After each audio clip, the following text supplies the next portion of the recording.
Hi, everybody. Stefan Molyneux. Hope you're doing well. DACA is back in the news. We have political brinksmanship occurring between Trump, the uniparty deep state operatives, and a rather increasingly outraged cadre of his own supporters.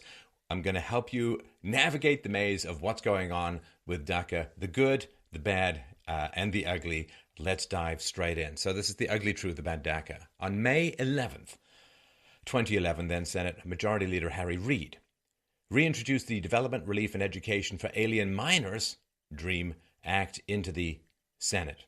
I just wanted to make a note. Whenever you see a piece of legislation that is named in an emotionally evocative context, the Patriot Act, the DREAM Act, and so on, I'm telling you, they're coming to pick your pockets and the future of your children and of your country and perhaps even of your civilization. So just be aware. If it's called the Cuddles and Kittens Act, well, it's going to end up perhaps with you hunting your own pet rabbits like in Venezuela these days. So yeah, the name of the act is an attempt to bypass your reasoning capacities, Obamacare, because, he just cares. So I just want to point that out. The DREAM Act would have given conditional residency and more to non-adult illegal immigrants, but it failed to pass. On June 15th, 2012, President Barack Obama announced Deferred Action for Childhood Arrivals, DACA, an executive order which bypassed lawmakers and offered similar legal status to an estimated 1.7 million illegal immigrants. Now, if you're one of the relatively few Americans who know what the three branches of government are or who can name a single constitutional right or amendment and what it means, then you'll understand that if a law fails to pass in Congress, the Plan B break in case of emergency in the Constitution is not let the president just command it by fiat. The president is not supposed to be a lawmaker, so this, of course, has raised significant questions as to the entire constitutionality of saying, well, Congress failed, but with the swipe of my dictatorial pen, I can do what Congress has failed to do. On August 15th, 2012, U.S. Citizenship and Immigration Services, USCIS, began accepting applications for the program, offering a renewable 2-year work authorization and reprieve from deportation. Now, of course, in the classic slippery slope domino escalation, Obama, in November 2014, attempted to expand DACA and add a sister program called Deferred Action for Parents of Americans, or DAPA, via executive order once again. Enough of that Congress ed debate and potentially input from the American public. Just flash it down from on high like a lightning bolt from the towering eye of Sauron himself. Now, DAPA would have granted work authorization and immunity from deportation to an estimated 4 million illegal parents of U.S. citizens and lawful permanent resident children. And, of course, the reality is it would have been far higher than the estimates. Now, what is going on? Why is he so obsessed with this? Why is the left or the Democrats so obsessed with this? Well, it's very simple. Very few Hispanics lean to or vote Republican. They vote overwhelmingly for bigger government with more services, and they vote for the Democrats overwhelmingly. So this has nothing to do with compassion. It's nothing to do with care for anyone. Come on. If the Democrats cared about the children, then they'd improve the government schools or perhaps stop loading them down with hundreds of thousands of dollars of debt and unfunded liabilities for the sake of buying votes in the here and now. They don't care about the kids. They care about the votes. And that, of course, is the entire reason behind it. In December 2014, 26 U.S. states with Republican governors sued the federal government and the U.S. District Court for the Southern District of Texas, seeking declaratory and injunctive relief from the expanded DACA and suggested DAPA programs. In February 2015, Judge Andrew S. Hannon issued a preliminary injunction blocking the programs while the case, Texas v. United States, proceeded. After progressing through the courts, an equally divided Supreme Court, 4-4, left the original injunction in place. And this, of course, is why the 2016 election was so important. If Hillary had gotten in and had, of course, would have appointed a left-leaning judge to the Supreme Court, and this would have all gotten through, and basically wide open borders for the United States. In June 2017, Texas Attorney General Ken Paxton and others announced plans to challenge DACA in court if the Trump administration has not agreed to phase out the program by September 5th, 2017. On September 5th, 2017, Attorney General Jeff Sessions announced that DACA was being repealed and that implementation will be suspended for 6 months. And this is the annoying thing about those who believed Donald Trump when he said he was going to end DACA on his first day of office, that if Trump had not intervened and this lawsuit had gone forward, particularly with Gorsuch on the Supreme Court, it seems likely that it would have been overturned as unconstitutional. It would have been out of the president's hands, and he would not be able to do what he's doing. He's kind of interfered with the repeal of DACA in many ways. It can be seen in that way. Attorney General Jeff Sessions said, "Such an open-ended circumvention of immigration laws was an unconstitutional exercise of authority by the executive branch." Unconstitutional. You break the law in America, well, assuming you're not a Clinton, you break the law in America, you generally tend to receive negative consequences. However, you perform a massive feat of social engineering, like DACA, which is unconstitutional according to Jeff Sessions, and you're fine. Just fine, you see. Break the law bad, make an unconstitutional law, it's fine. Texas AG Ken Paxton subsequently announced that he would be withdrawing the proposed lawsuit, which I don't particularly agree with. You keep the lawsuit floating and moving forward so you continue to have leverage on the negotiations. I don't know why this is so complicated, but apparently it is. President Donald Trump on September 5th, 2017 said, and I quote, "Congress, get ready to do your job. DACA, Congress now have 6 months to legalize DACA, something the Obama administration was unable to do. If they can't, I will revisit this issue." Of course, this is a massive biblical-style betrayal of his base and of all the people who sacrifice personal relationships, professional relationships, family relationships in order to support Donald Trump and get him into power. The whole point was immigration. That's all that people cared about, was control of immigration, and DACA, repeal of DACA, was a core part of that. This is a massive betrayal because he's basically given away all of his leverage. He's saying to Congress, it's your job to pass DACA, which then completely plays or reveals his hand that he's going to sign the legislation and pass it. It gives the entire game away. And don't give me this 4D chess crap. It's just a giant mistake. On September 11th, 2017, California Attorney General Xavier Becerra and multiple other states announced a lawsuit against the Trump administration for, and I quote, "its unconstitutional and illegal termination," end quote, of the DACA executive order. Just astonishing. President Donald Trump on September 14th, 2017 said, "Does anybody really want to throw out good, educated, and accomplished young people who have jobs, some serving in the military? Really? They have been in our country for many years, through no fault of their own, brought in by parents at young age." Well, in fact, it is 0.11% of DACA recipients who are actually in military service. By the way, in researching this, another interesting fact, there's actually quite a lot of illegal immigrants serving in the U.S. military.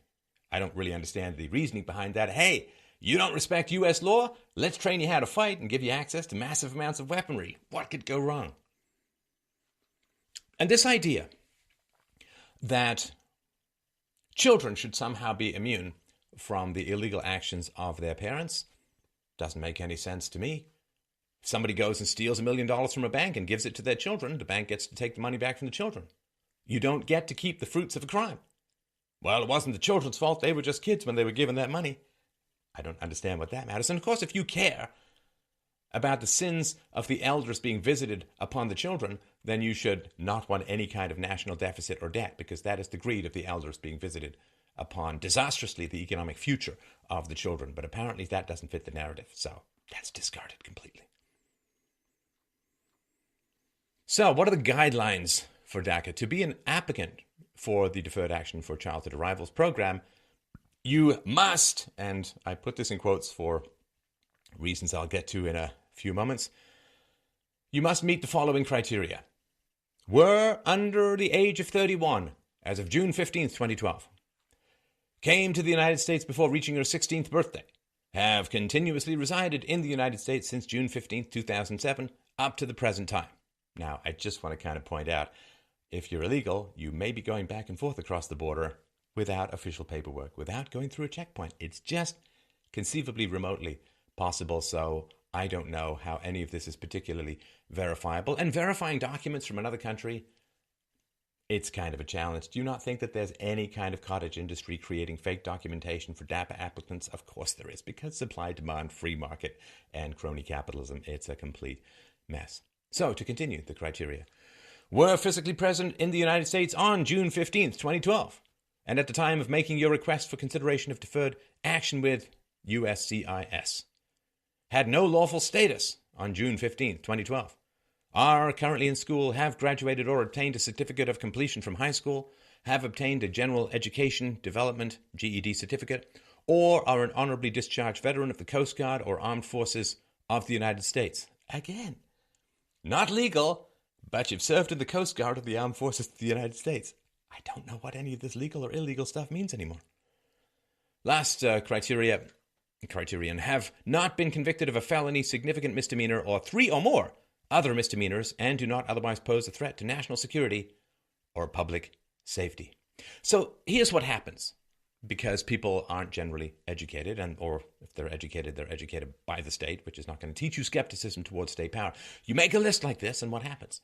People say, well, that seems reasonable, as if that's going to happen. These are magic words, magic spells. How much fraud might be going on? How many of these rules are going to be actually followed and verified and all that? Well, we'll get to that, but the answer is not an enormous amount. And this idea, so you say, you can't be a DACA and a criminal. So, well, of course you can. Petty crimes, fine. Petty crimes. And again, America can choose anyone she wants from the world if she indeed wants to choose anyone. Choosing people with a list of petty crimes could do better. As of March 2017, 887,000 DACA requests have been submitted, 788,000 approved, and 799,000 requests for 2-year renewals has been granted. Now, despite original assurances, and I guess you could say that those 3 words encapsulate just about every government program you could conceive of. Despite original assurances, pretty much the exact opposite is happening. I mean, despite original assurances that he was going to end DACA his first day of office, Trump now seems hell-bent on making it law. Despite original assurances that the 1965 Immigration Act wasn't going to change American demographics, they have been massively altered. So, despite original assurances that DACA would not impact legal or illegal immigration, immediately following the implementation of the program, a surge of illegal immigrant children created a crisis at the southern U.S. border. Now, this is why they don't teach you basics of economics in school, right? All human desires are infinite, all resources are finite, supply and demand, and so on. Because, of course, if you're going to dangle work permits and immunity from deportation to people who are young, guess what? You're going to create a giant suck and sound as young people come across the southern border of the United States. Not that particularly complicated. Government can create laws, but it cannot repeal the law of supply and demand. Pro-Amnesty Migration Policy Institute published the report, Dramatic Surge in the Arrival of Unaccompanied Children Has Deep Roots and No Simple Solutions, on June 13, 2014, and I quote, "The phenomenon of unaccompanied children arriving at the U.S.-Mexico border, typically after an arduous and often dangerous journey through Central America and Mexico, has reached a crisis proportion, with a 90% spike in arrivals from last year and predictions of future increases ahead. While the immediate humanitarian situation has galvanized the attention of the Obama administration, policymakers, and the country at large, it is painfully clear that there are no simple solutions, whether in the short or medium term, to address the complex set of push and pull factors driving the rise in arrivals of unaccompanied alien children." No, actually, I got to tell you guys, it's really not that complicated at all. You dangle a path to citizenship potentially, you dangle work permits and immunity from deportation, you're going to just attract a whole lot of people. And there are people who've made the case that in Mexico, if you're pretty smart and entrepreneurial, you can make a fairly good go of it in Mexico. If you're not, well, the welfare state to the north looks pretty tasty. By the end of 2014, more unaccompanied alien children were apprehended than in any of the previous 6 years, and almost 4 times as many as in 2011. It's not complex. It's just DACA. And of course, they there was, of course, maybe they were back channel communications, who knows? But there was indications, and then Obama tried to expand DACA and put in DAPA and so on. So, yeah, you go across, of course, you have your anchor baby, and you get your chain migration going, and I mean, it's natural and fairly horrifying. And of course, we know that the rate of sexual assaults on border crossings is absolutely catastrophic. 80% odd of the women who cross the border get raped or assaulted. Imagine how many godforsaken, nightmarish pedophiles are lining up along the border to prey upon these children. And this is what they call kindness. So let's look at the numbers. Unaccompanied alien children apprehensions. Southwest border, U.S. Customs and Border Protection. So this is just the apprehension, of course. I mean, nobody knows who gets through. 2011, 16,000 or so. 2012, 24,500. 2013, almost 39,000. 2014, 68,541. Almost 40,000 in 2015. Almost 60,000 in 2016. And 38,500 in 2017, of course, to date. So why was there this spike again in 2016? It's not that tough to figure out. July 2016, the Obama administration announced it's expanding the existing program and the refugee program, and combined with this rush to approve DACA applicants in the final months of the administration most likely contributed to this new surge. In 2017, the apprehensions are down 29% compared to the same time frame in 2016. Yeah, so, 2012, first year of DACA, peaks like crazy. And in 2017, they're down by almost a third because, you see, there are two groups of people who thought that Trump would keep his word about repealing DACA. Number one, the people who voted for him, and number two, the people who otherwise might have come. DACA impact, pathway to citizenship? Surely you say not, because President Obama claimed that DACA would not be a pathway to citizenship. But an immigration law loophole has allowed it to be exactly that. To obtain a green card, the prospective applicant needs to find an American to sponsor their application and typically must be outside the country to be processed. So if an individual entered the United States illegally, there are also restrictions on green card applications. Illegally living in the country for longer than 6 months bans application for 3 years. And if the illegal stay was over a year, they're banned from application for 10 years. Through applying for an emergency benefit called advance parole, which was reserved for existing green card applicants and or individuals whose entry to the country served the public interest, applicants could leave, return to the country without fear of prosecution and or denial of re-entry. So DACA recipients used this emergency program to change their immigration status from illegal immigrants with deferred action to parolees, which exempts them from penalties for illegal entry, which would hinder them obtaining a green card. Now, naturally, Obama and the Department of Justice worked feverishly to close this loophole. Actually, they didn't do anything about it, of course, as you can imagine it, other than try and, I'm sure, influence the media to bury it. And so, yeah, magic backdoor. And don't worry, though, the rules are written down, so everything's fine. Through inquiries made by the U.S. House and Senate Judiciary Committees, the U.S. Citizenship and Immigration Services provided data on the extent of DACA recipient usage of the loophole. 45,447 were approved for advance parole.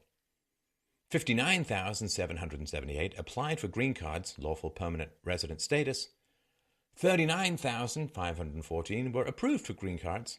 Of those with green cards, 2,181 applied for U.S. citizenship. Of those with green cards, 1,056 became U.S. citizens.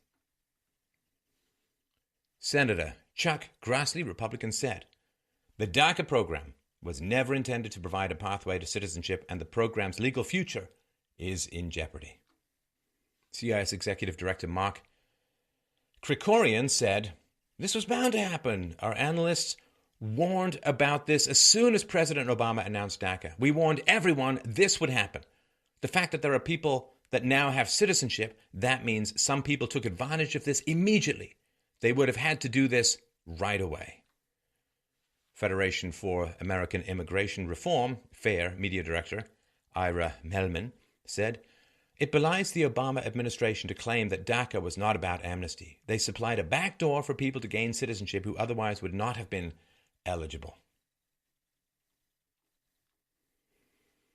An attorney and former investigative unit manager at the U.S. Citizenship and Immigration Services, Matt O'Brien, has warned that as many as half of the nearly 800,000 approved DACA applicants may have lied on their application to get approval. Matt O'Brien says, based on what I have seen and what I discussed with my colleagues, the fraud rate is 40 to 50%. It's possible that it was higher. There's a huge rate of fraud in this program. While an outsider would expect a thorough review of DACA applications and a full background check, O'Brien reports that quick scans would usually be conducted, quote, in order to get the DACAs all racked and stacked quickly. But you see, everyone, Russia may have unduly influenced the election. Of course, we talk about extreme vetting for people coming to the United States. Quick scan, seems fine to me. O'Brien reported instances of DACA applicants having several adult children, making it nearly impossible for the individual to be of the required age range.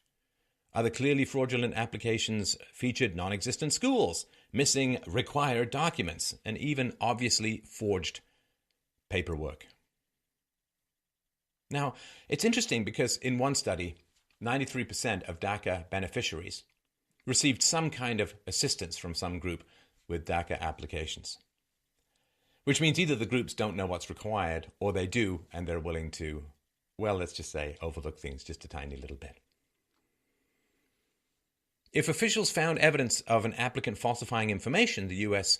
CIS office typically dismissed recommendations to deny applications. Quote, I would say 98% of the time they defaulted to approving them. There was so much managerial pressure to get these things approved.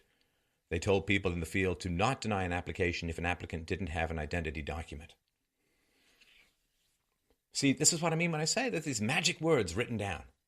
I have a sleep spell. Like, you can write down anything you want. How it's implemented is what really matters. Or how it's not implemented matters even more, I suppose.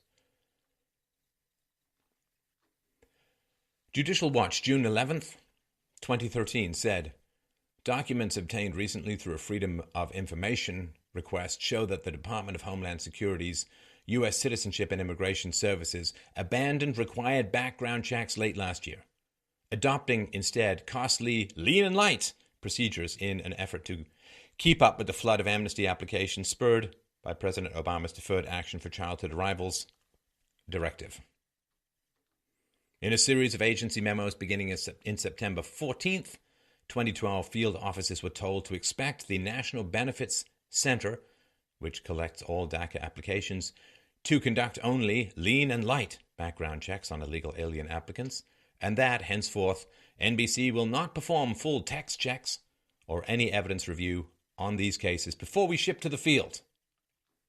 An email chain from September 5th and through November 14th indicates managerial pressure not to turn any illegal alien applicant away for lack of ID, including the explicit directive in an October 3rd memo, quote, biometric processing should not be refused solely because an applicant does not present an acceptable ID. Whatever you are. Someone can just, I self-identify as a 12-year-old DACA recipient. Sure. Again, what is promised, what actually happens, worlds apart. In July 2015, U.S. Citizenship and Immigration Services revealed to the Senate Judiciary, Immigration, and the National Interest Subcommittee Republicans that 16 DACA applicants were flagged as, quote, possible national security concerns, end quote, but only 7 had been denied access to the program, with 6 being approved and 3 remaining pending.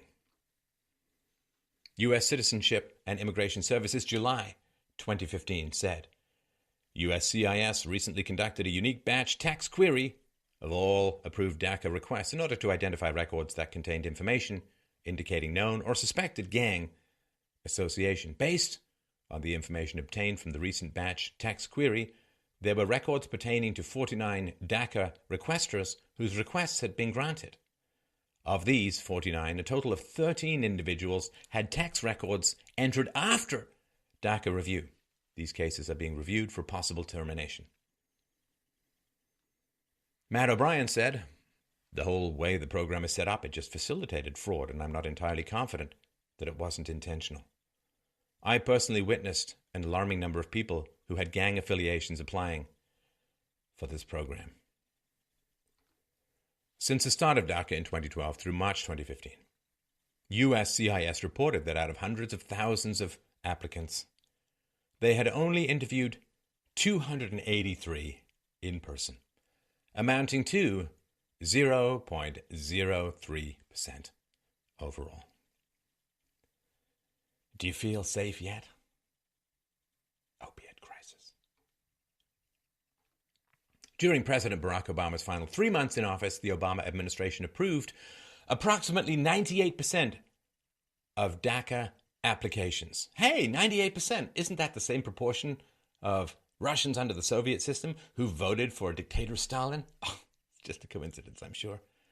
So this added 122,221 new recipients. So for comparison purposes, 199,000 illegal immigrants were approved for protected status in the entirety of the fiscal year 2016. So massive push through to try and get as many done in the final 3 months in office. You know, to set this kind of powder keg for Trump to inherit. Natural. CIS Director of Policy Studies Jessica Vaughan said, the worrying thing is that the review process and screenings for DACA was quite lenient. It was not sufficient to weed out people with criminal histories. When you are trying to rush through and rubber stamp approval on top of a program that is already concerning because of the history of leniency, that makes it even more likely that people who are going to be big problems have received this status, right? Yeah, you jack up the number of people going through. It's not like you've had much of a chance to train and vet and all the people who are going to be doing the rubber stamping. And Margaret Mengi from LifeSet said, regarding the case of Emmanuel Jesus Rangel Hernandez, an illegal immigrant with gang affiliations who was granted DACA status and went on to murder 4 people in Charlotte, North Carolina, USCIS admitted in this case that it hadn't done any checks on the information Rangel Hernandez had provided on his DACA application, but simply accepted the information on its face. I want you to understand, but there's real people who are subject to these terrifying crimes. There's real people who get murdered by this, and these are people who otherwise would be alive. So just know that. If you're for all of this amnesty, if you're for all of this past citizenship or legalization or perpetuation of DACA or its expansion, the people who were killed, oh, that's blood on your hands. Maybe you have a less tender conscience than I or other people, but that's on your hands. It's on your head. While it is commonly repeated by the mainstream media that DACA recipients cannot have a criminal record, it's false. How do you know it's false? It's in the mainstream media. Come on, you should know this by now. It's only 10 weeks since that WWF GIF. Amazing. Applicants can have a criminal record, but not one that includes a felony, a significant misdemeanor, or 3 or more other misdemeanors. Those with a disqualifying criminal record may still qualify if they demonstrate exceptional circumstances. Now, having a massive loophole or exception or magic backdoor to get around a particular regulation is bad enough. Just the phrase exceptional circumstances. It's like when politicians saying they're doing things for the public good. It's like, well, it just means what the politician wants and what his friends who funded his campaign want. So exceptional circumstances, even if you have a terrible criminal record. What are exceptional circumstances? No such thing is ever defined. It is not defined or appears anywhere because it is the subjective whim of the Department of Homeland Security. And that's what we call the rule of law. Oh, I guess exceptional circumstances means, are you most likely to vote Democrat? In you go, tattooed-faced guy. The United States Citizenship and Immigration Services Agency has reported that 2,139 DACA recipients have had their protected status revoked due to criminality after having their applications approved. Excellent vetting, everyone. Most DACA terminations were based on applicants committing the following infractions, and I quote, alien smuggling, assaultive offenses, domestic violence, drug offenses, DUI, larceny and thefts, criminal trespass and burglary, sexual offenses with minors, other sex offenses, and weapons offenses. Again, these are real people, real victims. If these DACA recipients had been deported, then fewer children would have been raped. Sexual offenses with minors. And this is the price that you have to pay. Children getting raped if you want this program. Now, maybe you're willing to accept that price. Maybe you think that's fine. Maybe you think that's worth it. I shudder to think what kind of person would feel that way, but maybe you do. Now, what's going on as far as information, facts, accuracy, and truth regarding this program from the somewhat left-leaning mainstream media? Well, not so much as you can imagine. Unsurprisingly, the media has propagated the leftist propaganda narrative that DACA recipients are children or kids, while in reality, most are adults. Now, this is interesting. I mean, the left has, in its more extreme manifestations, the Alinsky manuals and so on, Rules for Radicals, has basically said, well, we don't have any standards, but we know other people have standards, so let's use those standards against them. Americans, of course, like a lot of Westerners, love their kids, sensitive to kids. Oh, no, there's a kid in trouble. Oh, let's help. Let's save the kids. Now, of course, if the left really cared about kids, again, improve government schools, no national debts, and you name it, right? And change things to discourage single motherhood, which is basically an environmental toxin for many children. Or, when the left tries to get people fired because they disagree with the left and then they try to destroy their families and destroy their lives, well, the kids of those people get harmed. They don't care about that. Kids raped and murdered by illegal immigrants. How about that? They don't care. But they know that you care and they want to lever that sentimentality. According to available applicant data, some have estimated that the average age of DACA recipients is currently 25 or 26 years old. It's important to note that 36-year-old adults would be eligible to apply for the program in 2017. Multiple biased propaganda polls portraying DACA recipients as sympathetic dreamers or helpless children have produced the expected results. A majority of Americans oppose their deportation. The Associated Press has even referred to DACA recipients as undocumented citizens. Now that is a Kafkaesque piece of Orwellian doublethink, if ever I've seen one. See, a citizen, by definition, is someone who's documented. Undocumented citizen. Maybe somebody who self-identifies as both undocumented and a citizen. Ooh. Thanks, Derrida. This subjectivism is wonderful. So when survey questions are framed as setting up rules to ensure that businesses give first preference for jobs to American workers and legal immigrants already in this country, people from broad backgrounds strongly support such initiatives. Let me just a little rant on polls here. They're all garbage. They're all nonsense, right? Remember the polls that, Trump's going to lose for sure. The polls is ridiculous. You just set up a series of questions designed to get people. I actually did poll taking when I was a teenager. There's a job I had. One of the many jobs I had was a poll taker. And I remember calling people up and saying, as regards to this zoning, should people rely on the uninformed opinion of local citizens or the professional advice of city planners? I remember that question very clearly. And you can get people to say anything you want in a poll just based on how you phrase the questions and how you ask them. And that's just important to understand. The whole point of the poll is to make you gravitate towards the majority opinion. We're tribal species. We gravitate towards the in-group, towards the majority opinion. It's nothing to do with facts. And of course, when people are saying abstract things, where there's no personal cost, the question is, okay, will you pay $500 more in taxes a year for DACA recipients? Or will you take them into your house? Well, those would be things that would, right there. There's this, I think it was in France. A bunch of people got asked by a reporter or somebody posing as a reporter. A bunch of people got asked, said, do you support more migrants into France? And people were like, well, yes, I do. And then the guy would say, oh, good, because I've got, 3 here. Can they come to your house today? Well, no, I'm busy. I can't. I have no people staying. Like, if it's abstract and no cost, it's just virtue signaling. Where there's no cost, I don't care what people say. And the polls are all garbage. Because if you ask people if the United States should favor prospective immigrants or American citizens, how do you think people would answer? So remember all of this whenever you see a poll used to justify DACA and the will of the American people.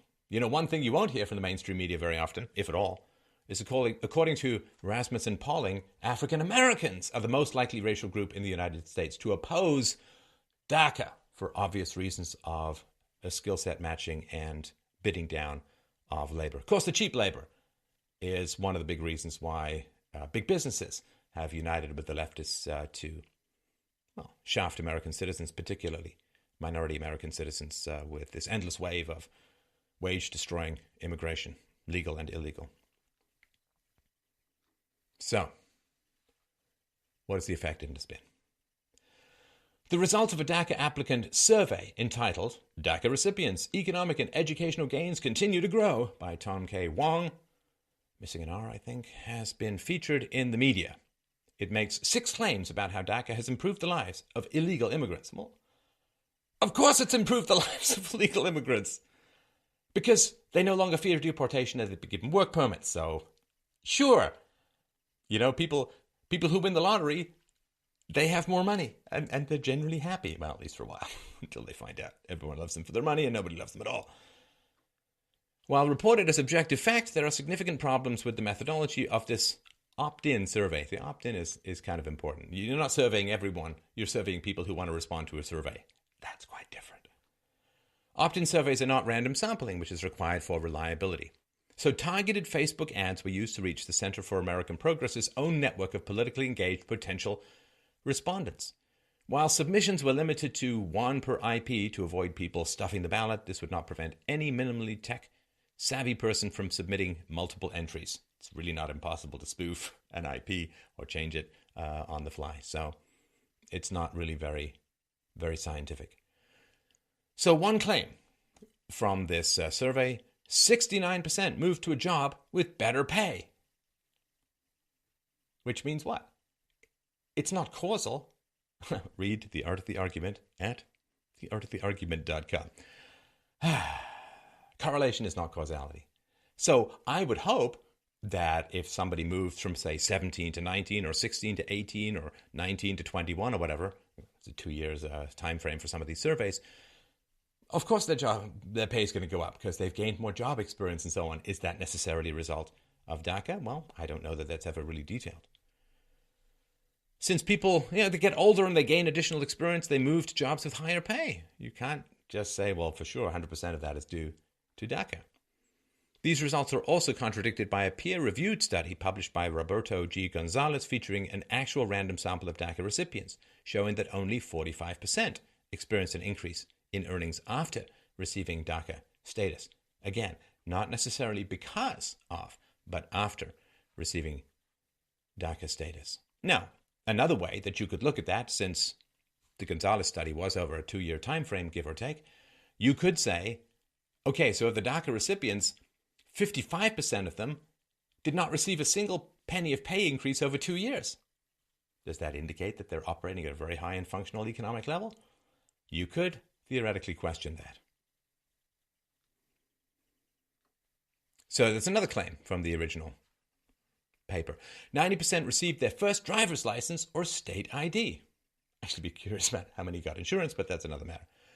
The reality is that the peer-reviewed study by Roberto G. Gonzalez documents that only 57% of respondents received a license after receiving DACA status. Many U.S. states turn a blind eye to legal status when it comes to procuring a driver's license. And do they then register you to vote as well? I wonder. The claim, 65% purchased their first car. The reality, this data point once again cannot be attributed to DACA and may simply be individuals reaching the age when they purchased their first vehicle. Remember, they're going from childhood to adulthood, so as children perhaps they can't get a vehicle. Anyway, other studies show that 90% of American households own cars. Now, people can say, well, no, that's great because a whole bunch of DACA people bought cars. And other people will say, oh, that's massive road congestion. No wonder I can't get anywhere in Los Angeles. See, more people. You ever been driving in rush hour and said, man, we could use another 1 million people on these roads. Wouldn't that be fantastic? The claim was 5% started their own business. Well, and again, these are presented as facts as opposed to 5% of people who chose whether or not, like not a random sample, 5% of people who were motivated to complete this survey claim to have started some business without definition, right? There's no specific definition of owning a business was provided. And since it's a non-random self-reported survey, there's no way to verify such claims. And even if we accept that 5% of the DACA recipients started their own business, really not that impressive. 10% of American workers own a business, including 7.5% of Latino workers and 5.1% of black workers. So if you're half the national average, well, again, they're young, but it's got a lemonade stand. I'm Bill Gates. The claim, recipients saw their average wage increase by 69%. Reality, again, correlation is not causation. It's similar to the 69% move to a job with better pay claim and provides no information to suggest DACA is directly responsible for the wage increase. The claim is 16% purchased their first home. And I got to tell you, if you're just on a 2-year work permit, I don't know. I guess you purchase your home because if you lose your work permit, you can sell it and so on. It just seems like a big flag to plant in a very uncertain political environment. But anyway, the reality is, 16% purchased their first home post-DACA. Well, 33% of Americans under the age of 35 have purchased their own home. So depending on the age of DACA applicants, which is not provided, the metric is either in line with current trends or well below the average. So in summary, the data produced in this widely circulated survey, not massively reliable, despite being featured prominently in the New York Times, CNN, the Washington Times, and many additional mainstream media outlets. It's not journalism. This is advocacy propaganda, in my humble opinion. They're not interested in informing you. They're interested in controlling you. And if they can push a numerical narrative that helps get people who are going to vote for the left and keep them in the country and align their interests with the Democrat Party, well, then they're going to do that. The vast majority of people in the media, particularly around Washington and so on, very much, not on the Republican side of things, let's say. So it's natural. And it doesn't matter that the results, the economic results of what happens after DACA, completely irrelevant. Completely irrelevant. Why? Because it's unconstitutional to begin with. It doesn't matter. You can say, it can't free the slaves because slavery keeps the price of cotton low. It's immoral. It's wrong. So you got to end it. I mean, the fact that some people may do better after DACA doesn't matter. Doesn't matter at all. Some slaves who were freed did worse than they did under slavery. The question is it moral? Is it right? Is it constitutional if there is to be a shred of respect left for the ancient paper? Not these arguments from consequences. If they can get you to ask the wrong questions, they don't care about the answers, as the saying goes. And if they can get you to say, well, let's dive down deep into subjective and unverified reports of economic improvements after... Unconstitutional. Should that not matter a little? Does that not matter anymore? Employment. A study by Facebook CEO Mark Zuckerberg, I thought that was spelled with a C, pro-immigration group FWD.US reported that the repeal of DACA would mean that approximately 720,000 jobs could open up for American citizens. This means that on average, 30,000 job openings would be created each month as work permits expired.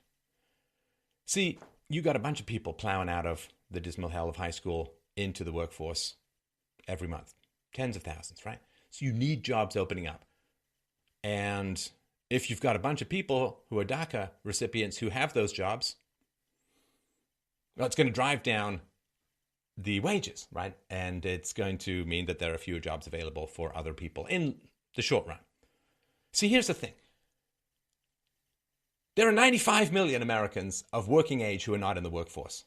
Do you really need to import labor? Do you really need to?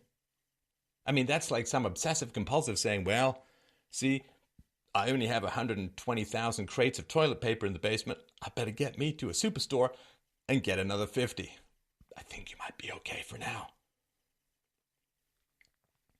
FWD.US President Todd Schultz said, quote, eliminating DACA would have immediate and severe consequences for not only the 800,000 dreamers enrolled in the program, but for the millions of Americans who live, work, and study with these young people every single day.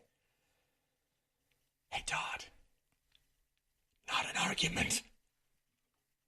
You know, throwing bank robbers in jail will have hugely negative impacts for the people who were hoping to profit from the bank robbery and the children who might have gone to college. Anyway, you understand. The United States labor force participation rate, which is the percent of the civilian population 16 years and older who have a job or who are looking for one, is currently only 62.9%, the lowest since 1978. So, it's important to understand just what a massive shift has occurred. This is demographics, immigration to the United States. Oh, it's a nation of immigrants. Well, sure, to some degree, but originally, of course, there was no welfare state. So you had to come and be productive no matter what. And a third of immigrants in the 19th century went back home. They didn't like it. The welfare state's a sticky trap, right? Now, say, oh, well, illegals can't get welfare. Well, of course they can. Of course they can. And there's massive numbers of income transfer programs from government schools to you've got a nosebleed, you walk into an emergency room, they have to treat you. Massive amounts of income transfers in all Western countries. So let's look at this chart. The orange is European immigration, right? So America, 19th century, really up until the 1965 Immigration Act, was mostly a European immigrant country. And Europe has a long history of aiming at smaller government, aiming at separation of church and state, and the average IQ in Europe is 100, which is not the case around the world. Small amounts of Latin American immigration that occurred in 1920 and so on, and the war on drugs had some origins in concerns about Mexican marijuana. Now, post-Second World War period, a little bit of immigration, and then in the 1965 Immigration Act, won't change the demographics of America. Well, you get massive amounts of Latin American immigration and huge amounts of Asian immigration. Now, Asia is this big blob, East Asia, like Chinese, Japanese, and so on, other groups as well. So this is a huge change. And this is the culture war right here. It's the culture war that's going on right here. Why? Because there are people in America who want smaller government. And there are people in America who want bigger government. And brace yourself for some facts. Here we go. So in America, the general public, as a measure, as a whole, 41% of the general public want a larger government. 48% of the general American public want a smaller government. Now, here we break it down by ethnicity. Whites in America, only 37% of them want a larger government. 52% of them want a smaller government.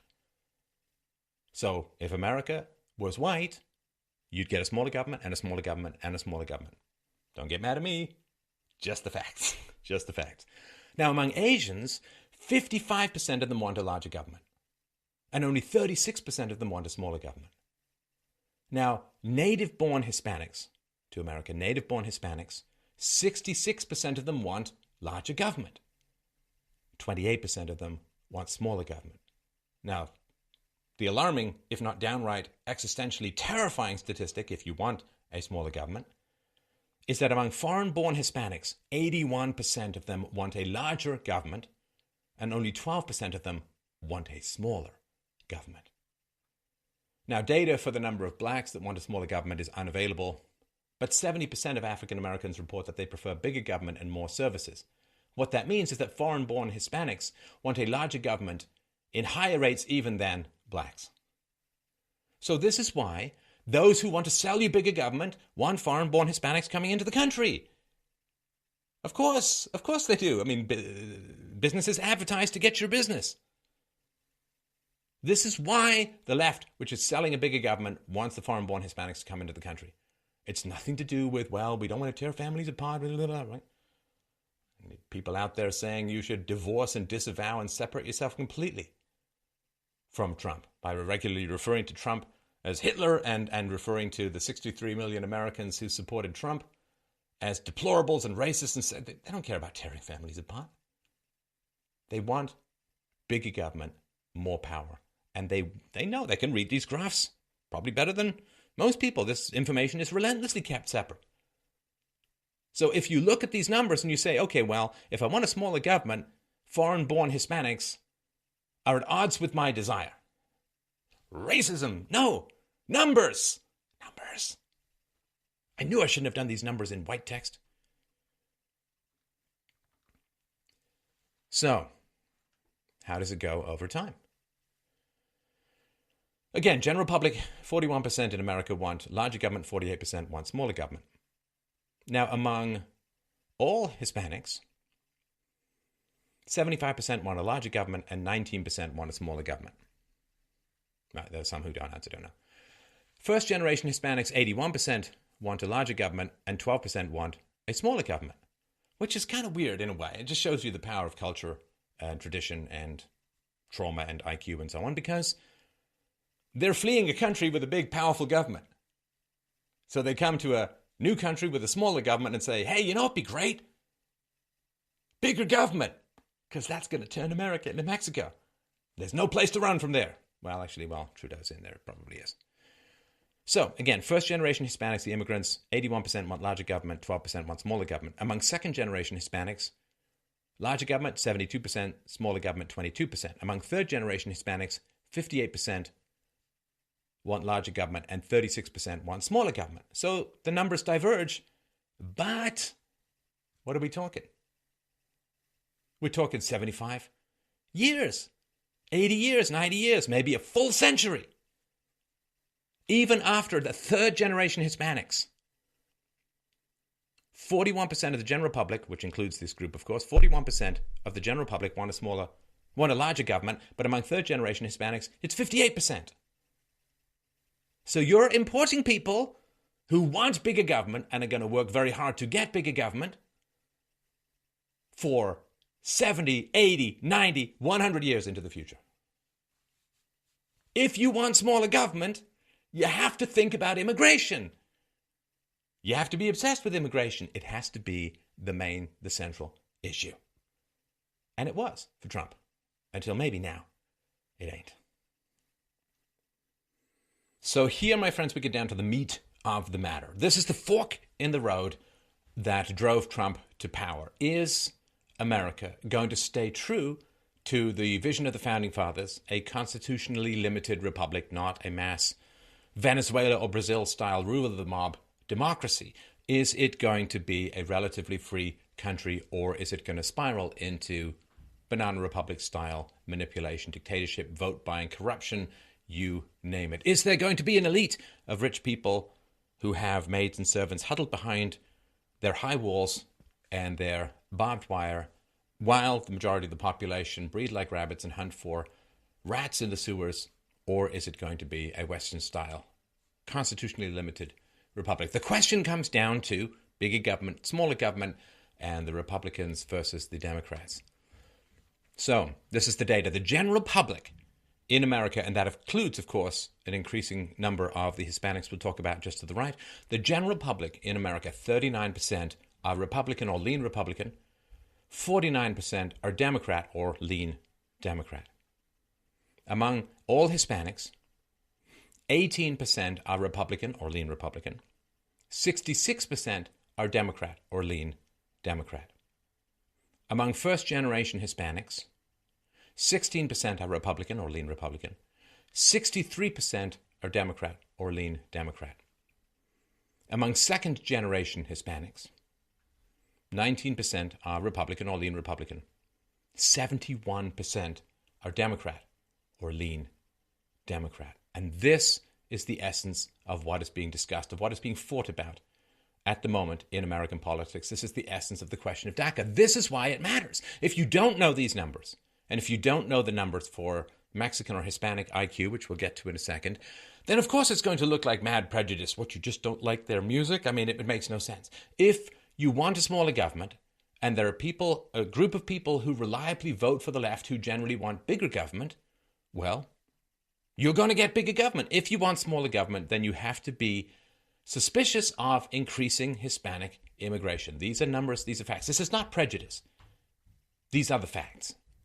Like, it's not prejudice if, let's say, red-headed people steal a lot from stores, and you run a store and a red-headed person comes in, you're going to be a little bit more suspicious, of course, because numbers. If red-headed people don't steal more from stores than anyone else, then if you're shadowing or worrying about some red-headed person, that's prejudice. But if the numbers are different, the judgment can be different with no evidence whatsoever of prejudice, but rather discernment or an intelligent evaluation of group differences. Here's the kind of difference that I'm talking about. So if the Hispanic population of the American electorate had not grown enormously since 1980, if it had stayed at the same level as 1980, Mitt Romney would have won the 2012 election, even if there wasn't a single non-white person who voted for him. See, Romney won 59% of the white vote. And if Hispanics were still 2% of the electorate, as they were in 1980, whites would be 85% of the electorate, which means that the white vote alone would have given Romney 50.15% of the vote. If we add on Romney's share of the Hispanic and black vote, that number rises to a little over 51% of the vote. If we take current racial demographics in America and the associated voting differences, and we cast that like a deep shadow back into the past elections, the Republicans would have only won one presidential election in the last 27 years. So the racial demographics of the American electorate, just since 1980, have already been fundamentally altered enough to have profound and sometimes and often decisive effects on American elections. This is the reality. This is the numeric reality. It's not prejudice. If you want a smaller government, immigration from third world countries is a huge issue.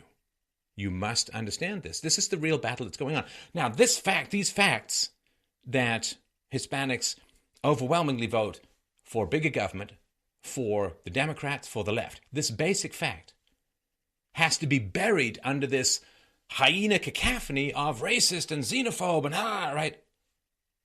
Just to avoid people looking at these basic numbers and understanding the reality of the future of America, which way it's going to go.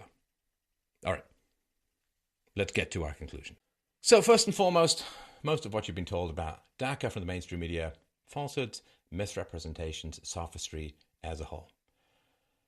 Americans for decade after decade after decade have been begging for control over immigration, and people have gotten into power by promising that. We'll see. The jury is still out on whether Trump will end up betraying the American population who wants control over immigration in order to maintain the treasures of the Enlightenment and the sacrifices of the Founding Fathers and the people who died in the Civil War and the people who died in other ways to protect and defend the Republic, who want small government, who want a free market, who want all of these things. They have concerns about immigration because immigration is a way of changing voting without convincing people. If you just import people who like bigger government, that's not the same as winning the argument for bigger government. That's bribing people, often with free stuff paid for by people who want smaller government, in return for votes for bigger government. So this is the conflict that's going on. This is the civil war. Let's hope it stays civil. That is what's going on. There's a huge number of people who are heavily invested in cheap labor coming in. Cheap votes, well, expensive votes, but cheap for the politicians. Cheap labor and left-leaning voters. That is the unholy alliance from the Chamber of Commerce all the way through to the Democrats that is driving this immigration process. The fact that the left generally, or the Democrats generally say, well, we've got the black vote sewn up, so we don't really need to do anything to take care of the black vote. That has been catastrophic because now what they're doing is they're bringing in people to expand their control over the voting population, to expand the number of votes they can get at the expense of the black people, because they figure the black votes are sewn up anyway. So if we bring in a whole bunch of legal and illegal low-rent immigrants to compete with the black community, thus destroying the black family, destroying black opportunities and so on, what does it matter? They're going to vote for us anyway. So it's one of the huge problems with the black community. If you want to be listened to, my friends, you got to stop giving your votes up to the Democrats automatically. There is, of course, an argument. It happens in Europe where there's this demographic winter in that the whites, the Europeans and so on, not having enough babies. Oh, well, we've got low birth rates, so we need immigration. It's all nonsense. It's all nonsense. It is a fact of history from all the way back to the ancient world, ancient Greece, ancient Rome, and so on, that if you have cheap labor, all it does is delay automation, right? So why, I mean, they knew all about the steam engine and other technologies in the ancient Roman and Greek world. Why did they not have an industrial revolution? Because they had slaves. Now, you still, of course, have to pay illegal immigrants and low-rent legal immigrants, but it is delaying automation. You don't need as big a population when you have automation, so letting the population fall and replacing labor with machines is the natural way of things, but of course machines don't vote for the left. That's how you know they're productive. Now, another issue, of course, is IQ. which I've had Dr. Jason Richwine on, and back in the day, he was a PhD candidate at Harvard University, and he argued that, and I quote, "No one knows whether Hispanics will ever reach IQ parity with whites, but the prediction that new Hispanic immigrants will have low IQ children and grandchildren is difficult to argue against. From the perspective of Americans alive today, the low average IQ of Hispanics is effectively permanent." And these are just facts. They're heartbreaking facts, difficult to accept, difficult to absorb, but we turn away from reality at our peril. The average IQ in Mexico is in the 80s. The average IQ of whites is 100. And it is not possible statistically to sustain a democracy, to sustain political freedoms or any remnants of a free market when you have a population with an IQ below 90. IQ is the great resource. So these basic facts, these basic realities need to be understood, need to be accepted, and need to be discussed openly. The IQ discrepancy is real, and nobody knows how to solve it. Whether it's genetic, whether it's environmental, is less important right now than the reality that nobody knows how to change it. So you can ignore science. You can ignore reality. There's a term for that, for an entire group that ignores science and ignores reality, ignores reason, ignores evidence, ignores facts. And the term for that group, it's not crazy. It's not delusional. It's not mad. The term for that group, in the long run, is extinct.